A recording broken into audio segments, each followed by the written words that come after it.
Maammen maaliif ibsa akkasii baase? Maammen ibsa akkasii baasuun isaa karaa nagaa yoo dhiifama ka barbaaddu taate dhugumaa yoo dhiifama ka barbaaddu taate kottu dachaas hin qabadhuuti. Soba jaarsummaan akkuma ta'etti jiraate nuti jaarsummaa hin dinne. Jaarsummaan immoo wanti ati kana jechaa jirtuuf tooftaadha. Tooftaadha ilaalcha waan ta'uu kiyya ani maanfaa ta'uu kiyya si agarsiisa gochaan si agarsiisa malee tolaani miti. Qullaa deemtu afuuffee dura maal sitti balleessee dachaas gadi haa dhiifamu fiti feetu dachaas itti ibsatti achi booda immoo dalagaan ala yoo sinna anarraa wanti ati jecha odeessiteef wanti ati irra narraa buuftu tokko hin jiru jechuudha.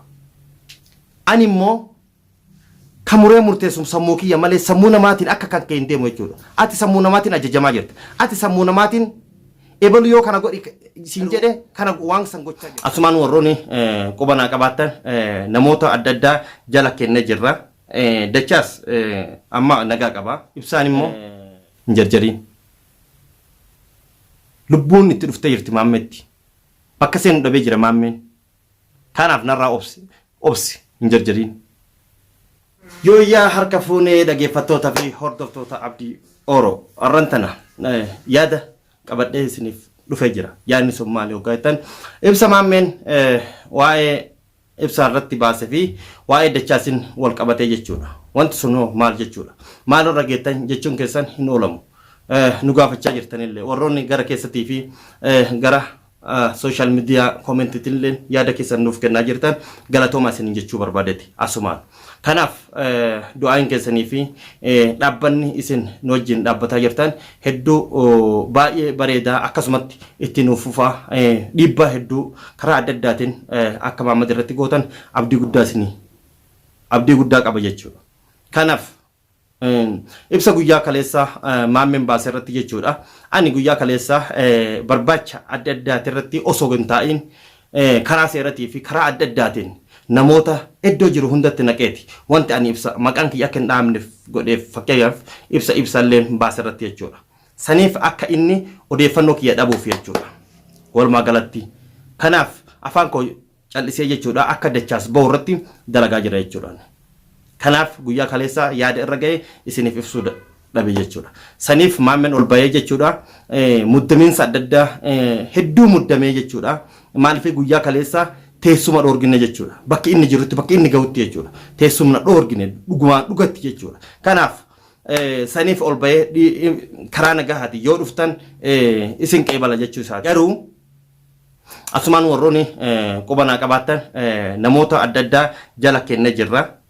Dachaas amma nagaa qaba. Uleen akka gaafa duraa akkasitti inni tumaa jiru sunilleen yeroodhaaf irraa dhaabina fakkaate maaliif odeeffannoo adda addaa wanta quba qabuuf hedduu anis ibsalleen halkanii guyyaa irratti dalagaa jirra jechuudha. Hedduu dhiibbaa karaa adda addaatiin kaas keessa waliin jirulleen karaa adda addaatiin dhiibbaa adda addaa irratti taasisaa jira jechuudha. Kanaaf Maammeen maaliif ibsa akkasii baase?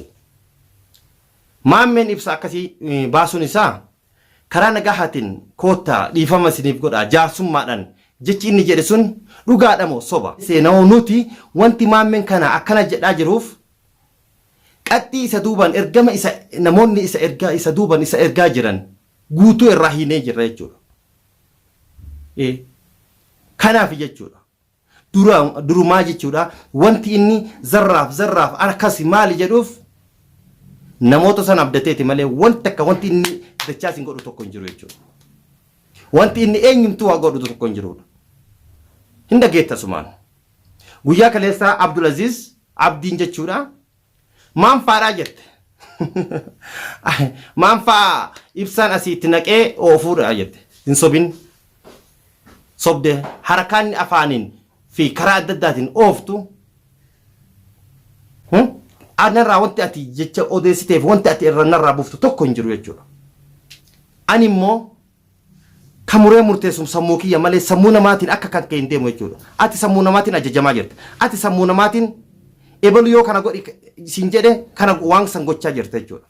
sodaa inni nurraa qabuu fi magaalaa guutuu itti hiinee jechuudha. Kanaaf amshiira dachaas waan tokko hin ta'u hin sodaatira. Amma bakka inni seenu dhabamee iddoo guutuu irratti hiinee jechuudha. Magaalaa guutuu irratti hiinee jechuudha. Yeroo waraqata raamsinee fakkeenyaaf karaa inni bahee barbaacha isaati.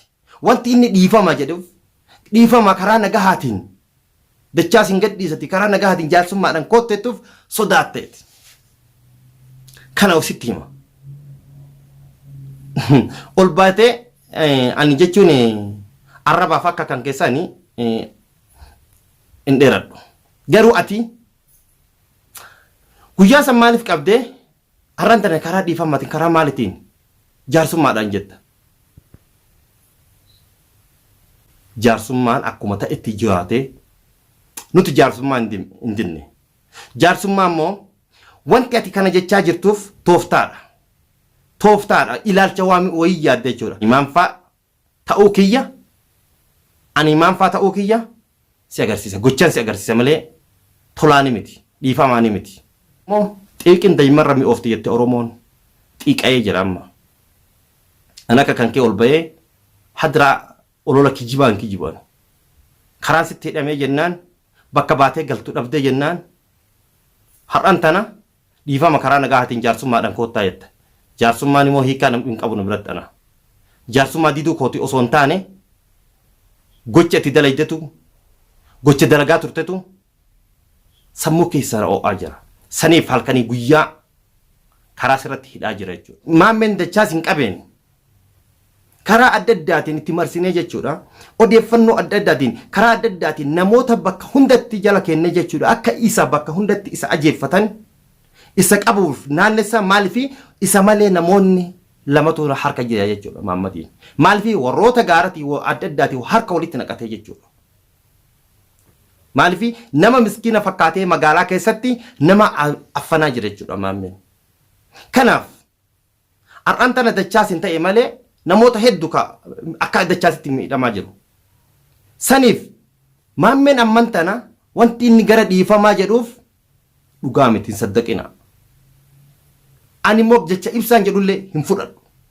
Jecha ibsaan kootuu mucaa fidiiti jedhullee hin fudhadhu. Sababni inni qabeef maali? Sababa nu ibsuu qaba duraan dursa. Akkuma inni fuudhetti an akka kootiitti akka inni fuudhetti akkasitti harkaa fuudhuuf yaada. Fuudhuuf abdii guddaa qaba hin fuudhallee. Maaliif harkanii guyyaa dachaas miidhamaa jira moo miidhamaa hin jiru? Namoonni odeeffannoo akkuma basaasa nurraa fuudhanii isatti geessan san akkasuma isarrallee fuudhanii waan inni haasa'u nu bira geessaa jiran jechuudha. Garuu immoo qabatamaan iddoo inni jiru wanta hin beekneef har'aan tana yoo iddoo tokko taa'ee borummoo iddoo tokko ta'a iftaan iddoo tokko ta'a. Dachaas hin dhiisee jechuudha. Maaliif kana gochaa jira? Sababa nuti iddoo hundaa karaa itti cufneef lubbuu ofiitiif ba'uuf jecha dhiifama karaa nagahaatiin jaarsummaan koottaa jechaa jira maammeen. Kana immoo maammeen ani har'as borus sababa dachaasaa ta'u malee dhiiga hedduu dhiiga uummataa irraa kafaluuf ta'aa jira. Kanaaf ibsaan asumaan haa hubatu jedhee hedduu jarjaraa jirta hedduu ariifataa jirta. Ati maammee asin dura dachaasin osoo ani itti himu maammeen akka ati itti ilaaltu kanaa miti. Hin jarjariin osoo jedhuun dachaas harka maammeetti gale jechuudha. Atilleen ariifataa jirta hedduu ariifataa jirta. Maali ariifataa jechuun namoonni gara biratti akka hin fudhanne jechuudha. Maammeen shawwoodaa jira jechuudha. Kijibaa jira jechuudha. Maaliif kijiba dura baree akkasuma ammallee kijibaa jira jechuudha. Haa ibsaan gabbahee muddamee akkuma dachaasanitti kootu wayyee dhiifama siif goonaa karaa jaarsummaatiin jedheeni harka ofitti ibsaa galfatuuf deemaa jira jechuudha. Kijiba kana odeeffannoo kana gaafadhaadha. Odeeffannoo gahaa isiniif kennaan. Ibsaan immoo fagootti waan jiru ilaalaa hin jiru. Waan dhufaa jiru ilaalaa hin jiru. Har'aan tana dirqama isaa jaalatee osoo hin taane inni dhiifama jedhaan jaarsummaan koottaa jedhaan bakka seenu dhabee jechuudha. Jaarsummaa kadhate garuu soba dubbiin. Maaliif karaa itti nama barbaaduniin. Kanaaf jaarsummaan gaaf kamii gaafa dachaas harkaa baafnee namoota bira jirullee harkaa baafnee jenne jaarsummaan ta'a. Kanaaf ibsa hin ariifatin narraa hin ariifatin isin jechuu barbaadati. Kanaaf ilaalcha Mahammad sababni waan kana balaa kana hundaa itti seenneef sababa kan kee wanta ta'eef. Kana yoo kanaa fudhattu taate hin ariifatin. Taphni nuun irratti anaaf dachaa asirratti illee taphataa jiramu sababa keetiif. Achirraa ka'ee immoo maammeen lubbuu ofiitiif fiigaa jira olii gadi. Hunoo hin agartan viidiyoo iyyuu bakka takkatti taa'ee waraabaa hin jiru. Bakka hedduu taa'ee waraabaa jira. Odeeffannoon nu ga'a. Kanaaf ibsaa immoo ati jarjarte taanaan ati akkas taanaan mucallee hin miidhin ufillee hin miidhin. Mucallee hin miidhin ufillee hin miidhin kana dhageeffadhu. Ani ol bahee waa hedduu himuuf deemaan jiru. Ka keessoo kiyyatti ka ol baasee dubbadhu hawaasaaf yaada mataa of danda'aadha. Kanatti qubanaa qabaadhu. Kanaaf Mahammee ati namaa gadi dalagaan ala yoo sin godhinan. Dalagaan ala yoo sin godhin sii miti fedhu ibsaa nutti haa makamu. Fedhu araaramaa sillachuu. Dachaa sin gadhiisa. Dachaas gadi haa dhiifamu. Fiti feetu dachaas itti ibsatti. Achi booda immoo dalagaan ala yoo sin orchin annamaa miti. Kana. Dachaas wanti tokko inni sirraa balleessu tokko hin jiru. Wanti inni si miidhe tokko hin jiru. Galata inni si oole galata san kopheen irra deemte jechuudha. Dachaas wanti tokkumaa amaanfaa eewa amaanfaadha. Arguuf jirta. Kanaaf ati namaa gadiin gadheen sareen jazbaan namaa gadi si malee eenyu miti. Maanfan amman tana afuufanii keessa yaaftu. Maanfan amman tana fakkeenyaaf kubbaanus biratti hafuura qabatti. Ati immoo nama akkasiiti. Nama hafuura hin qabachuu hin dandeenye jechuudha. Tamaam. Sanama keessa waliin jirra. Kanaaf eenyumtuu dhiifama siif haa godhu. Asaaba ati yaadde immoo yaada ati yaadde immoo ni beeka si keessatti. Dhiifamaa karaa jaarsatiin koottaa. Karaan jaarsaa immoo deebitee nama onna jechuudha. Kana immoo abbaan saddaqoo abbaan fudhatee haa fudhatu abbaan dhugoomse haa dhugoomsu ani immoo fudhatu neetu dura dhaabbannaan tokko ana kana ofitti himi qullaa deemtu afuuffee dura maal sitti balleessee qabde dachaas maal sitti balleesse yoo galati siif oole malee yoo akkati naarkatti miidhamneef naarkaa si baase malee maal sitti balleesse dachaas mee kana jedhi dubbadhu. Qullaa ol baatee miidiyaa irratti dhiirummaa nama hin godhu afaan alba'uun nama ukkaamsitee teessiftee dhiira taatu maaliif iddoon mee dhiirati koottu karaa nagaatiin ayyee ilaalcha dhugumaa mee yoo dhiifama ka barbaaddu taate dhugumaa yoo dhiifama ka barbaaddu taate koottu dachaas hin qabadhuuti soba. Akkaataa namaatii fi haala namaa ta'e kijibni iddoo dhaabbattu dhabdee jennaan karaa jaarsummaatiin koottaa jetta.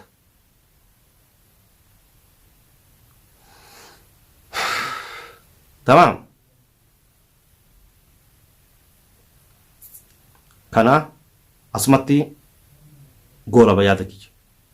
Ibsaan immoo hin jarjariin. Lubbuun itti dhuftee jirti maammeetti. Bakka seenu dhabee jira maammeen. Kanaaf narraa obsi hin jarjariin.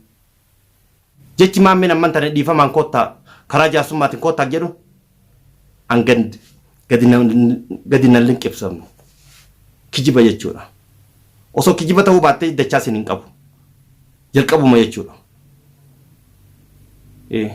Diinni diina isa roorrisa malee miskiina nama aksii isaa harkaa aksii isaan deemu yani faallaa isaan deemu qabata malee ammen jedhu kanatu an dachaasiif dhiifama ni godha jedhu kanatu naaf gad liqimsamuu qaba hin agarre jechuudha. Dhiifama yoo godhe gochaa na agarsiisu. Sanii miti taanan akkuma bakka seenu dhabe sanitti itti agarsiifna gochaan nulleen itti agarsiisaa jirra. Jaalatee fi miti maammeen ka dhiifama dachaasiif godhe jedhee as bayee viidiyoo waraabuuf bakka seenu dhabeeti. Bakka galu dhabeeti. Bakka hundatti akka xilaatatti eeggata. Bakka hundatti isa balaaleffataa jiran. Maaliif tokko tokko magaalarra otoo hin deemne namoo nuti viidiyoo nuti waraabne akka tana uummataan gahaa jiru kuni bakka hedduutti sagalee dachaasiif ta'e jechuudha. Isinis bakka hundatti sagalee taataniif jechuudha. Asumaan warroonni yaada kennatan galatooma ulfaadhaa. Kanaaf walitti deebinaa nagaan naa tura.